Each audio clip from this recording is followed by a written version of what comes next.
हम हिंदू शेर हैं, भगौड़े नहीं हैं। हम ललकार का काम करते हैं क्योंकि हम हनुमान जी के चेला हैं। दोस्तों, इन पिछले 72 घंटों में सबसे ज्यादा कोई चर्चा में है तो वो कोई और नहीं बल्कि बागेश्वर धाम के पीठाधीश्वर श्री धीरेन्द्र कृष्ण शास्त्री जी हैं। दरअसल दोस्तों, मध्य प्रदेश के छतरपुर के धीरेन्द्र कृष्ण शास्त्री जी पर अंधविश्वास फैलाने और शोषण का आरोप लग रहा है। महाराष्ट्र के अंधश्रद्धा निर्मूलन समिति के राष्ट्रीय संयोजक श्याम मानो ने शास्त्री जी पर लोगों में अंधविश्वास फैलाने और शोषण करने का आरोप लगाया है। श्याम मानो ने बागेश्वर धाम के पीठाधीश्वर श्री धीरेन्द्र कृष्ण शास्त्री जी पर उनका सामना न करके वहां से भागने का भी आरोप लगाया था। तो क्या सच में पंडित धीरेन्द्र कृष्ण शास्त्री जी ने लोगों में अंधविश्वास फैलाकर उनका शोषण किया है, और आखिर क्या है पूरा सच? आइए जानते हैं आज की इस वीडियो में। लेकिन इसके लिए आपको हमारे साथ वीडियो को अंत तक देखना होगा। तो चलिए शुरू करते हैं। दोस्तों, बदलते समय के साथ देश में आध्यात्मिक शक्ति का आधार भी बदल रहा है। जहां भक्ति काल में संतों के हाथ में संगीत के वाद्य यंत्र देखने को मिलते थे, तो वहीं 1857 की क्रांति के समय हाथों में हथियार, तो महर्षि वाल्मीकि के समय कथाकार, और इंटरनेट क्रांति के बाद सोशल मीडिया पर कई तरह के बाबा आए। कुछ उपाय के नाम पर समोसे और रसगुल्ला खाने को कहते थे, तो कुछ अपने आश्रम पर बुलाते थे। पर दोस्तों, इस तरह के सभी बाबा आज जेल की हवा खा रहे हैं। लेकिन दोस्तों, वो कहते हैं ना कि दूध का जला छाछ भी फूक फूक कर पीता है।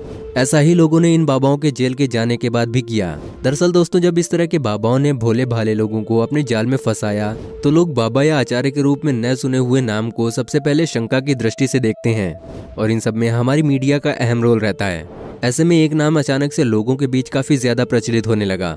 कई लोगों ने तो माना कि ये भगवान का ही स्वरूप है, और कुछ ने कहा कि ये सब कुछ भोले भाले लोगों को लूटने का जरिया है। वो संत कोई और नहीं बल्कि बागेश्वर धाम के पीठाधीश्वर श्री धीरेन्द्र कृष्ण शास्त्री जी हैं। दोस्तों, मध्य प्रदेश के छतरपुर जिले के गढ़ा नामक गांव में श्री बालाजी सरकार का एक मंदिर है, और वहीं पर ये दिव्य दरबार लगाते हैं। इनकी बुंदेलखंडी भाषा लोगों को बहुत ज्यादा पसंद आती है। इनको प्रसिद्धि भी तभी मिली जब इनके बुंदेलखंडी भाषा में हिंदुत्ववादी वीडियोज सोशल मीडिया पर खूब वायरल हुए। हिंदुत्व विरोधी लगभग सभी मामलों में शास्त्री जी सामने आए, और हर विषय पर वो बेबाक अंदाज में बोलते नजर आए। यूँ तो सोशल मीडिया जब से ट्रेंड में आया है, तब से लेकर आज तक ऐसे कई स्पीकर्स सामने आए, पर जब व्यासपीठ से कोई भगवाधारी बेबाक अंदाज में सनातन धर्म के उत्थान के लिए कुछ बोलता है, तो उसको दबाने के लिए नए नए लोग सामने आ जाते हैं। ऐसा ही कुछ यहाँ भी हुआ। दरअसल दोस्तों, जैसा कि हम सबको पता होगा कि बागेश्वर सरकार अपने भक्तों की परेशानियों को दूर करने के लिए दिव्य दरबार लगाते हैं, जिसमें कभी वो लोगों के भूत प्रेत को भगाते हैं, तो कई बार वो बालाजी सरकार के भक्तों की समस्याओं को दूर करते हुए नजर आते हैं। अब दोस्तों, ये तो आपको पता ही होगा कि जब भी उनके पास कोई अपना दुख या समस्या लेकर आता है, तो महाराज जी उसके बिना बताए हुए ही उसकी सभी समस्याओं को एक पर्चे पर लिख देते हैं, और साथ ही उसकी समस्या का उपाय भी एक पर्चे पर हनुमान जी के आशीर्वाद से लिख देते हैं। वैसे हनुमान जी से याद आया, अगर आप भी हनुमान जी के भक्त हैं तो कमेंट सेक्शन में जय श्री राम लिखना ना भूलें। ये सब देखकर शास्त्री जी के सभी शिष्य और जो भी उनके वीडियोस देखता है, वो सब हैरान रह जाते हैं कि आखिर एक इंसान ऐसा कैसे कर सकता है। और ऐसे चमत्कारिक रूप से एक पर्चे पर वो किसी एक निश्चित जगह पर ही नहीं लिखते, बल्कि भारत के अन्य कई राज्यों में भी शास्त्री जी अपना दरबार लगा चुके हैं, और जहां पर भी वो अपना दिव्य दरबार लगाते हैं, वहां पर वो बिना किसी से पूछे हुए ही उसकी समस्या एक पर्चे पर लिख देते हैं। ऐसे ही 7 और 8 जनवरी 2023 को महाराष्ट्र के नागपुर जिले के रेशमबाग ग्राउंड में उनके दिव्य दरबार का आयोजन किया गया था। उनका दिव्य दरबार वैसे ही चल रहा था जैसे हर जगह पर उनका चलता है, पर यहाँ कुछ ऐसा होने वाला था जिसकी कल्पना शास्त्री जी के शिष्यों ने भी नहीं की थी। नागपुर के उस दिव्य दरबार में कई लोगों की समस्या का हल चमत्कारिक रूप से होते हुए कुछ लोगों ने देखा, तो उन्होंने इस बात की कंप्लेंट पुलिस में दर्ज कराई कि शास्त्री जी लोगों के बीच अंधविश्वास फैला रहे हैं। पर अब बात यहाँ पर यह आती है कि इतना बड़ा आरोप लगाया किसने? दरअसल दोस्तों, ये आरोप महाराष्ट्र की अंधश्रद्धा निर्मूलन समिति ने बागेश्वर सरकार के ऊपर लगाया था। आपको बता दें कि ये समिति अंधविश्वास और जादू टोना के अगेंस्ट काम करती है, और अंधविश्वास फैलाने का बागेश्वर सरकार के ऊपर ये आरोप अंधश्रद्धा निर्मूलन समिति के संस्थापक श्याम मानो ने लगाया था। उन्होंने पुलिस के पास जाकर वीडियो रिपोर्ट भी दर्ज कराई। श्याम मानो का ये कहना है कि शास्त्री जी के खिलाफ जादू टोना एक्ट के तहत मामला दर्ज हो और धीरेन्द्र कृष्ण शास्त्री जी को गिरफ्तार किया जाए। समिति की ओर से ये भी कहा गया था कि अगर बाबा जी ऑन कैमरा ऐसे चमत्कार मेरे सामने करके दिखाएं, तो मैं उनको 30 लाख रुपए भी दूंगा और उनसे माफी भी मांगूंगा। पर ऐसा कुछ नहीं हुआ, जिसके बाद समिति ने यह भी दावा किया था कि शास्त्री जी उनका सामना नहीं कर पाए और वहां से भाग गए। जब ये बात शास्त्री जी को पता चली, तो उन्होंने मीडिया को अपना इंटरव्यू दिया। दोस्तों, शास्त्री जी का कहना था कि ये सब धर्म विरोधी लोग हैं। उन्होंने कहा कि उन्हें किसी भी प्रमाण पत्र की जरूरत नहीं है।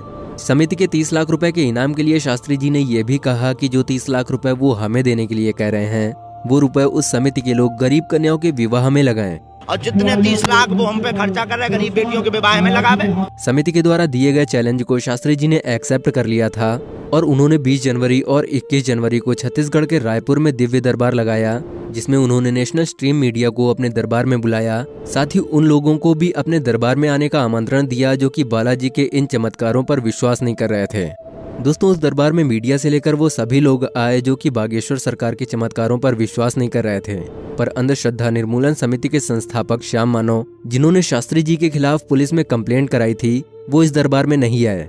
जी हाँ दोस्तों, आपको बता दें कि 20 और 21 जनवरी के दिव्य दरबार में पूरे भारत से करीब 5 से 6 लाख लोग रोजाना आते थे, जिनमें से शास्त्री जी ने मीडिया वालों को खुला चैलेंज दिया कि आप इन सभी लोगों में से जिसे भी लेकर आएंगे उनका पर्चा मैं पहले से ही बना दूंगा। और ऐसा हुआ भी। दोस्तों, आपको बता दें कि 2 दिन तक चले इस दिव्य दरबार में मीडिया वाले न जाने कितने ही लोगों को लेकर व्यासपीठ तक आए और शास्त्री जी ने उन सभी के पर्चों को बना दिया, और वो भी पूरी तरह से सही। पर दोस्तों, मीडिया वालों को तो आप जानते ही हैं कि मीडिया वाले कैसे होते हैं, उन्हें फिर भी विश्वास नहीं हुआ। जिसके बाद शास्त्री जी ने मीडिया वालों को भी व्यासपीठ पर बुलाया और उनके पर्चे भी बना दिए, जिसके बाद मीडिया वालों की तो बोलती ही बंद हो गई। वैसे दोस्तों, पंडित धीरेन्द्र कृष्ण शास्त्री जी पर ऐसा आरोप पहली बार नहीं लगाया गया है। पहले भी कई बार उनके ऊपर इस तरह के कई आरोप लग चुके हैं और मीडिया वाले उनका इंटरव्यू लेने के लिए भेस बदलकर उनके दरबार में आ चुके हैं। पर शास्त्री जी ने हर बार उन्हें पहचान लिया और मीडिया वालों को वहां से उल्टे पैर ही भागना पड़ा, क्योंकि दोस्तों वो सभी मीडिया वाले भेस बदलकर उनका स्टिंग ऑपरेशन करने के लिए आए थे। दोस्तों, शास्त्री जी के सामने अगर कोई झूठ बोलता है या कोई सच्चे मन से नहीं आता है तो बागेश्वर सरकार लाखों की भीड़ के सामने उनके झूठ को भी लाते हैं। शास्त्री जी ने इंटरव्यू के दौरान ऐसा भी कहा था कि हम लोगों से खुद पैसे नहीं मांगते, जिसकी जो भी श्रद्धा होती है वो खुद से देता है, बाकी वो 1 रुपए भी नहीं लेते। लोगों से मिले पैसों का सदुपयोग भी होता है। दरअसल छतरपुर के गढ़ा में स्थित बागेश्वर धाम में रोजाना विशाल भोजन भंडारे की व्यवस्था की जाती है। साथ ही हर साल 108 गरीब कन्याओं का विवाह भी शास्त्री जी खुद से निःशुल्क करवाते हैं। बागेश्वर धाम श्री बालाजी के लाखों भक्त वहां पर अपनी मर्जी से खुशी खुशी दान करते हैं, क्योंकि जो भी बालाजी सरकार के बागेश्वर धाम के दिव्य दरबार में एक बार सच्चे हृदय से जाता है, बालाजी के आशीर्वाद से उसको कभी भी किसी चीज की कोई कमी नहीं रहती है। क्योंकि लोग वहां जाते तो अपनी समस्या को लेकर हैं, पर जब वो वहां से आते हैं तो बालाजी उनके सभी संकट हर लेते हैं। ऐसा कहा जाता है कि शास्त्री जी शिव जी के अवतार हनुमान जी के परम भक्त हैं और उन्होंने महज 12 साल की छोटी उम्र से ही बालाजी यानी हनुमान जी की भक्ति करनी शुरू कर दी थी। शास्त्री जी का ध्यान हमेशा हनुमान जी की सेवा में ही लगा रहता था और कई सालों तक इसी तरह तपस्या करने के बाद धीरेन्द्र कृष्ण शास्त्री जी को कुछ ऐसी शक्तियां प्राप्त हुई, जिनकी मदद से आज शास्त्री जी अपने सामने आए किसी भी शख्स के बारे में उनके बिना बताए हुए ही उनकी सारी परेशानियां समझ जाते हैं और उसे एक पर्चे पर लिख देते हैं। बालाजी के साथ ही उनके ऊपर उनके गुरु का आशीर्वाद भी बना रहता है। दोस्तों, नेशनल स्ट्रीम मीडिया के सामने उन्होंने खुद को सच्चा हनुमान भक्त साबित तो कर दिया, पर ये तो आप जानते ही होंगे कि इस दुनिया में टांग खींचने वालों की कोई कमी नहीं है। वो क्या सोचते हैं ये उनकी समस्या है। पर दोस्तों, आप क्या सोचते हैं बागेश्वर धाम के पीठाधीश्वर श्री धीरेन्द्र कृष्ण शास्त्री जी के बारे में? अपने विचार हमारे साथ कमेंट बॉक्स में जरूर साझा करें। उम्मीद करते हैं कि आपको हमारी आज की ये वीडियो पसंद आई होगी। वीडियो पसंद आई हो तो वीडियो को लाइक करें और ऐसी और वीडियोस के लिए हमारे चैनल को सब्सक्राइब करके बेल आइकन को भी जरूर ऑन कर लें। वीडियो में बहुमूल्य समय देने के लिए आपका बहुत बहुत धन्यवाद।